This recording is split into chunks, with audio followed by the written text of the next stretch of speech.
भैया एक प्रश्न था, जो साइन 45 डिग्री का मान 1/√2 ही क्यों होता है? बहुत ही अच्छा क्वेश्चन था, ठीक है। लेकिन सबसे पहले ये समझ लेते हैं कि ये क्या होता है।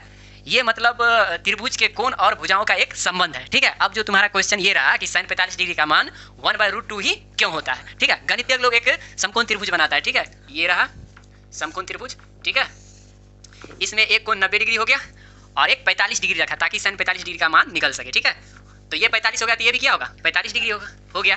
इससे क्या हुआ कि ये समद्विबाहु समकोण त्रिभुज बन गया, ठीक है। तो इससे क्या हुआ कि ये भुजा और ये भुजा आपस में क्या हो गया, बराबर हो गया, ठीक है। तो इसमें हम कोई मान रखेंगे, जैसे 2 3 4 कोई भी मान ले लो, तो हमने एक रखा तो ये भी एक हो जाएगा क्योंकि दोनों भुजा क्या है, बराबर है, ठीक है।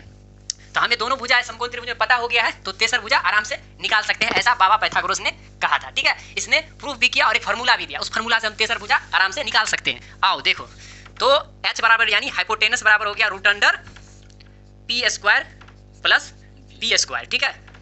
तो हमारा p कितना है, लंब कितना है, 1, तो 1 का होल स्क्वायर हो गया, प्लस फिर आधार कितना है, बेस, तो 1 है तो 1 का होल स्क्वायर, ठीक है, बराबर 1 का स्क्वायर क्या होगा, 1 ही होगा, प्लस फिर 1 का स्क्वायर क्या होगा, 1 ही होगा, तो बराबर फिर 1 कितना हो गया, 2 हो गया, यानी √2, वर्गमूल नहीं हो सकता है, यानी हमारा जो हाइपोटेनस है वो कितना हो गया, √2 हो गया, ठीक है। अब हम निकालते हैं साइन 45 डिग्री का मान।